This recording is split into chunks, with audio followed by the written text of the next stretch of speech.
Hey everyone.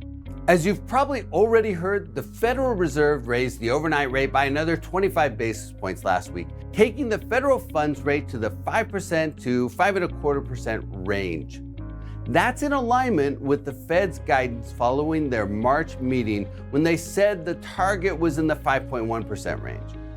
And although the Fed hasn't given a clear signal that they're committed to pausing their rate hikes, Chairman Powell did say they plan to closely monitor data ahead of their next rate decision in June. One of the more important forces in play is the banking sector. At the beginning of last week, First Republic Bank was seized by federal regulators, then sold to JP Morgan Chase Bank at auction. Leading up to its shutdown, First Republic had over $100 billion of withdrawals in the first quarter, which basically bled out their balance sheet. That's similar to what happened to Silicon Valley Bank, but First Republic's buyout by Chase will have a more significant impact on real estate borrowers.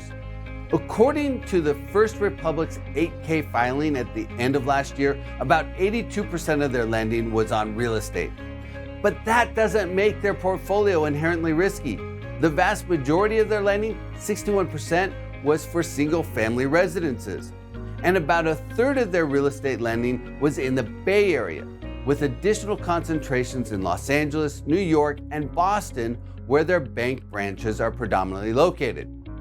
While these metros were particularly hard hit by the pandemic and have generally been slower to recover than many other cities across the country, single-family homes in these markets have historically increased in value more aggressively than most other metros. Considering that average home prices have increased by 34.4% over the last 3 years, it's unlikely that First Republic's single-family portfolio has greater debt than the loans placed on the properties. The houses probably aren't facing foreclosure risk. So it doesn't look like First Republic had a significant structural lending portfolio risk, but the run on the bank did drive them over the edge. This could be an ongoing problem for any banks that have a concentration of large depositors, especially if the bank offers very low interest rates on bank deposits. The 3-month Treasury has been north of 5% for about a month. In comparison, First Republic only offers about 1.5% interest on savings accounts. As long as savings accounts and even CDs pay significantly lower yields than other options, banks will remain at risk of losing deposits. And short-term interest rates like the 3-month Treasury tend to be pretty closely aligned with the Federal Reserve's overnight rate. Which brings me back to the Federal Reserve's decision to raise the overnight rate by 25 basis points last week. While Chairman Powell remains very non-committal about taking a pause in the rate increases going forward, if they continue to push rates, they will place more local and regional banks and perhaps even some of the bigger banks at risk. This risk factor is not lost on the Fed, which leads me to believe that a pause may be coming unless a major inflation surge appears in the next 35 days. The vast majority of the inflation readings have been trending lower for the last several months. The most optimistic reading, in my opinion, is the Producer Price Index, or the PPI. That rate is down to 2.8%. To put that in perspective, the Producer Price Index peaked at 11.6% last year in March. The PPI is important because it measures inflation on manufacturing inputs, which are upstream drivers of inflationary pressure. As PPI inflation abates, that should help alleviate pressure on broader inflation indices like the Consumer Price Index and the Personal Consumption Expenditures Index favored by the Federal Reserve.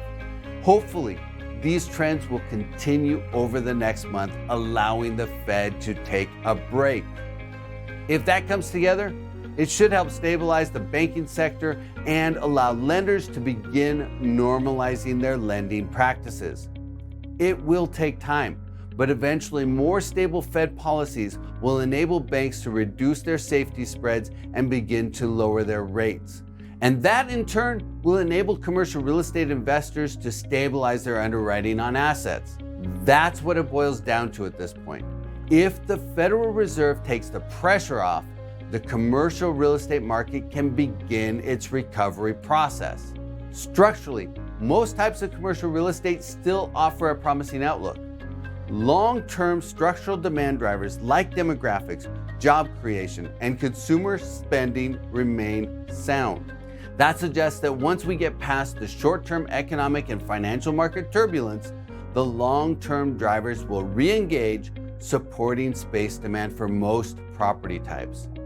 And it's those underlying demand drivers that are most essential to long-term investments like commercial real estate, which reiterates why investors need to keep their eyes on the horizon.